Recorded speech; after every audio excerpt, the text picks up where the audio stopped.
السلام عليكم ورحمة الله وبركاته. ازيكم عاملين ايه؟ ان شاء الله تكونوا بخير. النهاردة بقى يا جماعة هنستغل بواقي الرز اللي كلنا بنرميها. اول حاجة كده انا بجيب شوية كده من الرز متبقيين معايا واحطهم كده في حلة. هبدأ اني فرفتهم كده من بعض اهو بالشكل ده. بكون غالية مية كويس جدا، غلياها لان طبعا الرز بارد. هاجي بقى على الكمية ديت وهحط كوباية كده من المية المغلية. هجيب كمان نص كوباية، يعني خلي المية تغطي الرز كده. وبعدين هاخدهم كده على نار هادية لحد لما يستوي ويبقى القوام بتاعه زي ما انتم شايفين كده، يتهري خالص. وبعدين هجيب كده الخلاط. انا عايزة اقول لكم ان الكمية ديت كبيرة يا جماعة، هتعمل معانا حوالي كيلو من الدقيق، فاللي عايز يقللها طبعا براحته.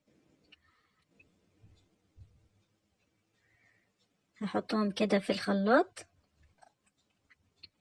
او اللي عنده هاند بلندر يقدر يعني يضرب بيه. وعندي كده توابل بقى، معايا زعفران بودرة ومعايا بصل بودرة وتوم بودرة ومرقة فورية وكمون وملح. نقدر نستغنى عن كل ده. لو حد عنده الطعم بتاع الشيبسي والفشار ده يقدر يحط معلقة كبيرة من الطعم، هيدي التطعيمة بتاعت كل التوابل اللي انا حطاها ديت. حطيت بيضاية وعليها كمان معلقة من الخل،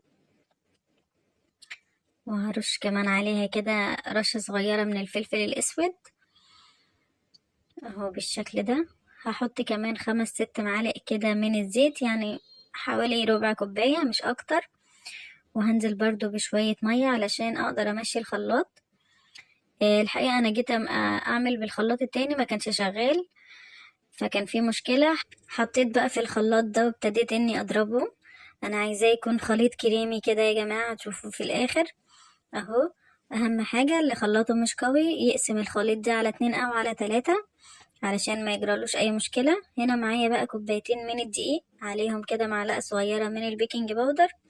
انا هبدأ بس بكوبايتين وهشوف انا عايزة اعمل قد ايه كمية.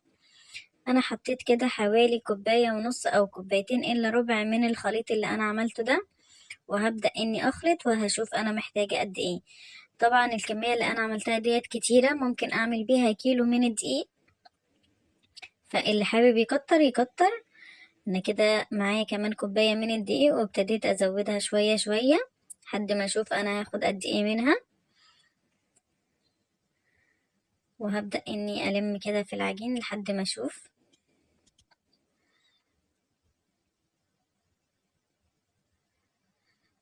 اهو بالشكل ده. حطيت كل الكوباية يا جماعة وهبدأ اني اعجن. انا كده خلاص اكتفيت بالدقيق مع العجين.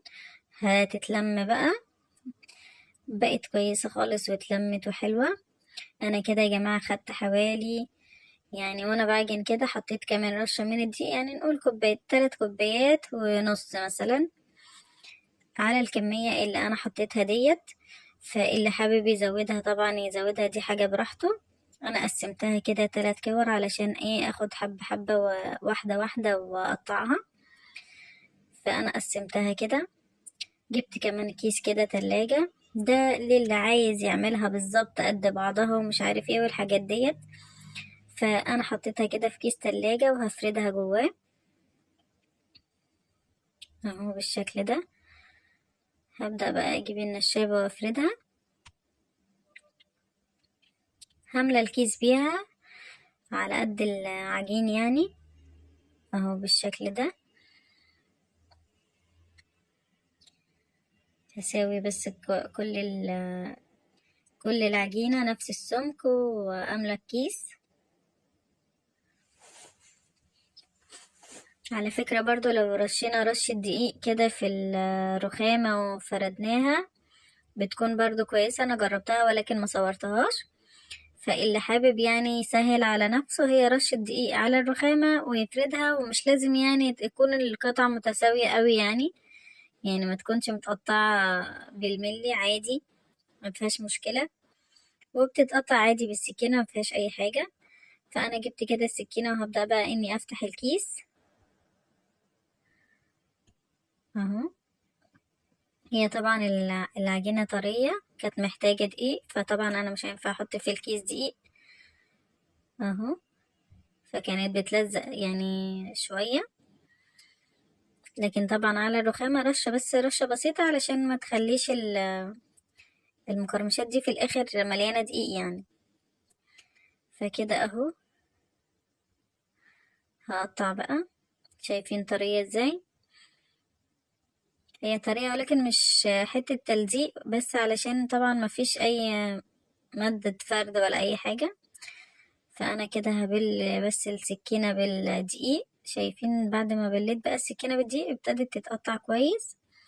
فانا هجيب كده رشة من الدقيق جنبي كده على الرخامة، علشان ابدأ اني كل ما اجي اقطع هحط بس كده السكينة في الدقيق على الرخامة. بصراحة يا جماعة اسهل بكتير، ولكن بس انا عشان التصوير يعني كان لازم اعمل قد بعض وكده. اهي شرايح كده رفيعة، وهبدأ اني ارصهم على صاج اهو. وهي يعني ما بترتاحش ولا اي حاجة، دي بتتخبز على طول، يعني ما فيهاش خمر ولا كده، لان هي ما فيهاش خميرة اصلا. هي فيها شوية بس من البيكنج باودر اهو. بالشكل ده هقطع بقى كل الكمية وهفردها في صاج. كمان بنقدر ان احنا نعملها كده صوابع زي البقسماط، ولكن صراحة اللي هي التانية احلى، لان مش يعني ما يعني خفيفة، مش مبرومة طبعا زي البرمة ديت تخينة. لكن المفرودة احلى ومقرمشة جدا جدا عن ديت. ف يعني الافضل ان انتوا تعملوا اللي هي المفرودة. ورصيتهم كده في صاج، وهحطهم بقى على درجة حرارة عالية، يعني مش عالية قوي، يعني يعتبر وسط، ومن فوق ومن تحت لحد ما ياخد اللون الجميل ده. شايفين؟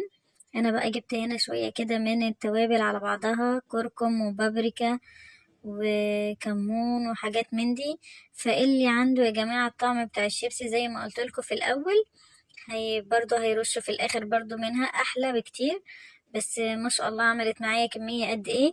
طبعا انتوا عارفين ان الحاجات غالية جدا، فده حلو واقتصادي ومش متكلف حاجة خالص. يعني عمل كمية معايا حلوة جدا. شايفين بقى؟ هوريكم القرمشة بتاعته حلوة قوي.